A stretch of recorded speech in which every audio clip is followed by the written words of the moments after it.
नमस्कार, मैं हूं आपके साथ राजमोहन तिवारी। वायरल ऑडियो की कहानी आपने सुनी होगी और उस ऑडियो में क्या कुछ होता है वो भी शायद आप जानते होंगे। बरहरा से विधायक हैं सरोज यादव और उन्हीं के क्षेत्र का एक लड़का है बंटी पासवान। उनके बीच की बातचीत है जिसमें विधायक उस लड़के को औकात देखने, गाली गलौज करते हैं, घर में घुसने कर मारने की धमकी देते हैं, यहाँ तक कि उठवा लेने की भी धमकी देते हैं। और वो सिर्फ इसलिए क्योंकि उस लड़के ने उनसे काम का हिसाब मांग लिया था। तुमको हिसाब चाहिए? मैंने हिसाब वोट देगा बाप को, काम कराएगा हमसे। आपसे तो हिसाब नहीं न मांगे हम। हिसाब नहीं मांगे? सुनिए, गाड़ी न दीजिए ज्यादा। तुम्हारे बारे में सब पता कर लिए हैं, कहाँ के हो। तुमको आके साले घर में घुस के मारेंगे। ठीक है, तुम्हारी औकात है मेरे सामने खड़ा होने की? ठीक है, हमारा औकात नहीं है, इसीलिए बोल रहे हैं ना। तुम क्या कर लेगा रे? हम कहाँ बोले हैं? भाई बना लेगा? औकात है तुम्हारा? ठीक खाने का ठीक नहीं है। तुम चैलेंज ही करता है रे विधायक के। नहीं, आपके घर से हम तो राशन लेके आते हैं, हमारा थोड़ी औकात है। औकात में रह के बात कर। तो बोल हम आ रहे हैं तो तुम्हारी औकात दिखा देते हैं। औकात तुम्हारे यहाँ पहुँचने में टाइम लगेगा। बोलो तो तुमको हम बुलवा ले जहाँ बुलवाना चाहिए। इस ऑडियो के वायरल होने के बाद बरहरा से विधायक सरोज यादव की जमकर किरकिरी होती है। साथ ही राजद की भी किरकिरी होती है कि राजद ऐसे नेताओं को टिकट देकर विधायक और जनता का प्रतिनिधि बनाता है जो जनता के सवाल पर उसे धमकी देते हैं। शायद इस ऑडियो के वायरल होने के बाद सरोज यादव यह समझ जाते हैं कि उनको इस चुनाव में काफ़ी नुकसान होने वाला है और इसी वजह से उस लड़के को वो अपने साथ एक प्रेस कॉन्फ्रेंस में बैठाते हैं जिसमें यह लड़का बोलता है कि वो उस वायरल ऑडियो में उसकी आवाज़ नहीं है। सरोज यादव भी इस पूरे मामले से कन्नी काटते हैं और सीधे सीधे कहते हैं कि उनके और उस लड़के के बीच में संबंध अच्छे हैं। देखिए, जो ऑडियो वायरल किया गया था वो ऑडियो एक बंटी पासवान नाम के लड़का के नाम पर वायरल किया गया था। जो बंटी पासवान मेरे बगल में बैठे हैं और इनका मेरे से बहुत अच्छा संबंध है। कोई ऐसा हम दोनों के बीच में कोई ऐसा बातें नहीं हुआ है और ये हम लोगों को राजनीतिक षड्यंत्र करके और लोग फंसाना चाह रहे हैं और बदनाम करना चाह रहे हैं। मेरा नहीं, आपका नहीं है? पूरी तरह से यकीन है आपके ऊपर? कोई विधायक जी से बातचीत नहीं हुआ था? नहीं। लेकिन इस प्रेस कॉन्फ्रेंस के बाद मामला एकदम उलट जाता है क्योंकि लड़का SC/ST थाने में उसी विधायक सरोज यादव के खिलाफ एक कंप्लेंट ठोक देता है और कंप्लेंट में कहता है कि प्रेस कॉन्फ्रेंस में विधायक और उनके समर्थक उसे जबरदस्ती दबाव डालकर मारपीट कर ले जाते हैं और बयान पलटने के लिए कहते हैं। बयान उसे जबरदस्ती और दबाव में पलटना पड़ता है। यहाँ से आए थे टी में मंजी साहब के नॉमिनेशन में। उनके नॉमिनेशन से हम जा रहे थे, घर लौट ले रहे थे। मेरे साथ दो दोस्त भी था, तो दोस्त वो चले गए सब पार्टी में। उनके बर्थडे था कोई लड़का का, तो उन लोग को मैं विदा कर दिया। इसके बाद हम जा रहे थे, उनके भगीना आनंद यादव और सरोज यादव के आदमी थे, वो हमको लेके चले गए अपने आवास पर। कहाँ से? गांगीपल से। वहाँ से आवास पर लेकर गए। वो हमको बोले मीडिया में आपको ऐसा ऐसा बोलना है, झूठा बयान बनाइए, सबको पलटना है। वो हम डरे हुए पलट दिए, अपना बयान अलग कर दिए। आपने लिखा है कि मारपीट भी हुआ है आपके साथ? जी, मारपीट हुआ था? जी, हमको दबाव दिया था। हम आए थे FIR करने के लिए, मेरे जान के खतरा है, इसके लिए सुरक्षा हम मांगने के लिए आए थे। यहाँ पे थाना प्रभारी ने क्या बोला आपको? बोले SP साहब भी जाना है आपको, अभी जाना है। अब हमके आवेदन पूछे हमको ये कैसे क्या बात हुआ था। मामला दर्ज हुआ नहीं? कल रात 12 बजे से हम यहाँ पर थे, यहाँ 4 बजे फिर गए थे, इसके बाद फिर आए हम।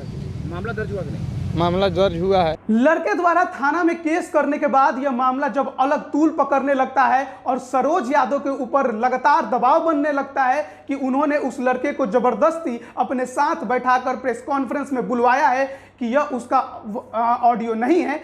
इस वजह से जब लगता है कि सरोज यादव अब पूरी तरह से फंस गए हैं तो वो क्या करते हैं कि उस लड़के के माता पिता के साथ फिर एक प्रेस कॉन्फ्रेंस करते हैं। उस प्रेस कॉन्फ्रेंस में माता पिता से यह कहलवाया जाता है या फिर माता पिता कहते हैं, यह हम नहीं जानते, यह जांच के बाद पता चलेगा। उसमें माता पिता कहते हैं कि जो वहां से बीजेपी के प्रत्याशी है राघवेंद्र प्रताप सिंह, जो कि मंत्री भी रह चुके हैं, उन्होंने उस लड़के से जबरदस्ती FIR करवाया है और फिर जब FIR हो जाता है तो उस लड़के का अपहरण भी करवा लिया गया है। देखिए, अभी जो बंटी पासवान लड़का है, कल रात से ही 12 बजे रात से ही अपहरण करके और उस बच्चे को गायब कर दिया गया है पूर्व विधायक राघवेंद्र प्रताप सिंह के द्वारा, जो कि भाजपा के 2020 के भाजपा के प्रत्याशी हैं। और उनके द्वारा उस बच्चे को पता नहीं कहाँ रखा गया, उसका नंबर भी ऑफ करके रखा गया है और उस बच्चे से मेरे खिलाफ FIR दर्ज करा करके और मेरे खिलाफ षड्यंत्र रच के मुझे फंसाने की साजिश करवा रहे हैं। विधायक जी बोल रहे हैं कि आपके बच्चे का अपहरण हुआ है, क्या कितनी सच्चाई है? सही अपहरण हुआ है। कौन किया है? सोनू सिंह ले गया है, उसी को ना हम बोलेंगे किसके इशारा पर ले गया है, वो खुद बताएगा कि हम किसके इशारा पर ले गए हैं बंटी को उठा के। मनोज ले गया है, भीम ले गया है, कुदरिया के है सोनू सिंह, वो ले गया है। तो वो तो अभी थाने में आपका बच्चा जो है थाने में जाके विधायक जी के खिलाफ आवेदन दिया है। दबाव में केस लिखा है, वो दबाव उसको दबाता है लोग। सरोज यादव के खिलाफ केस लिखिए, मगर सरोज यादव से हमारा कोई दुश्मनी नहीं है। अभी तक मेरा लड़का आया ही नहीं। मियाँ बीबी हम लोग सुबह से खाना नहीं खाए, रोग गिर गिरा के आ रहा के पुलिस प्रशासन के पास गए। हमारा लड़का ढूंढते ढूंढते मिला, वो बैठा था।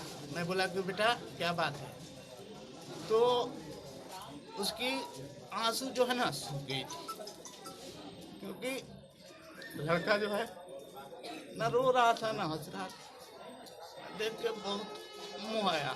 फिर मैं बोला बेटा, बोला कि से हमको ये सब आदमी बोलते हैं कि तुम जो बोलता हूँ वो करो।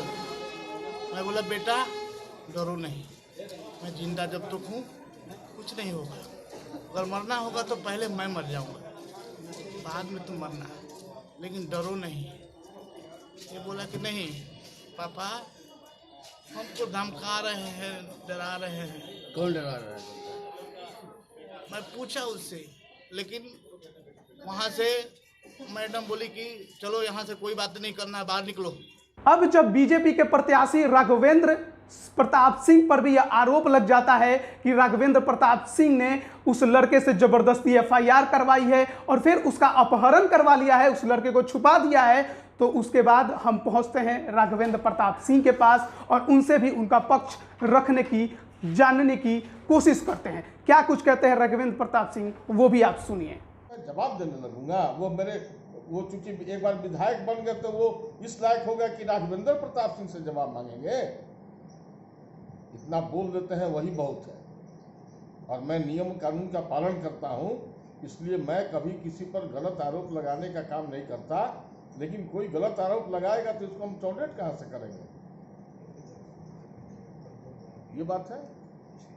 सर, वो जो परिजन है, जो पीड़ित युवक है, उसके परिजन FIR दर्ज करवा रहे हैं कि आपके थ्रू, आपके लोगों के द्वारा उसको अपहरण कर लिया गया और उनसे मिलने नहीं दिया जा रहा है। अच्छा, तो ये बताइए कि उनके पिताजी FIR दर्ज करवाने जा रहे हैं, वो लड़का जो स्टेटमेंट दिया है वो किस पर स्टेटमेंट, किसके बारे में उसने बताया है कि जिस पर FIR हुआ है? तो जिसका अपहरण हुआ वो कह रहा है कि विधायक ने अपहरण किया। अब उसके पिताजी आकर के कहेंगे कि लाल बिहारी सिंह ने किया, तो ये मानने वाली बात होगी। अब मेरा तो ओपन चैलेंज है कि भाई मेरी कहीं संलिप्तता हो तो कोई साबित करे। तो आपने इस पूरे मामले को सुना, हर पक्ष को हमने आपके सामने रख दिया है। आरजेडी विधायक सरोज यादव की भी अपनी पक्ष है, माता पिता ने भी अपना पक्ष रखा है, उस पीड़ित लड़का बंटी पासवान ने भी अपना पक्ष रखा है, और जिनके ऊपर सरोज यादव ने आरोप लगाया है, माता पिता ने आरोप लगाया है, राघवेंद्र प्रताप सिंह जो कि बीजेपी के वहां से उम्मीदवार हैं बरहारा से, उनका भी पक्ष हमने आपके सामने रख दिया है। लेकिन इस पूरे मामले में सबसे बड़ी बात यह है कि जब भी प्रेस कॉन्फ्रेंस सरोज यादव कर रहे हैं उसमें उनके साथ कभी बंटी पासवान है तो कभी उसके माता पिता हैं। क्या सच में यह दबाव का काम है? क्या सच में प्रलोभन या दबाव देकर उनको उस प्रेस कॉन्फ्रेंस में बैठाया जाता है? क्योंकि लड़के ने यह बात FIR में सीधे सीधे कही है कि उसे जबरदस्ती उस प्रेस कॉन्फ्रेंस में लाया गया था। माता पिता ने कुछ और बयान दिया है, बेटे ने बाद में कुछ और बयान दिया है। सच क्या है यह जानना जरूरी है बिहार की जनता के लिए और इस बिहार चुनाव में, क्योंकि यह एक मुद्दा ऐसा है जो पूरे चुनाव को प्रभावित कर सकता है। इसलिए जरूरी है कि जो भी पुलिस इसकी जांच कर रही है वो इसके तह तक जाए और इस पूरे मामले को जनता के सामने लाए सच्चाई के साथ। खबरों में बने रहने के लिए चैनल को सब्सक्राइब करें, साथ ही बेल आइकन की घंटी जरूर दबाएं। धन्यवाद।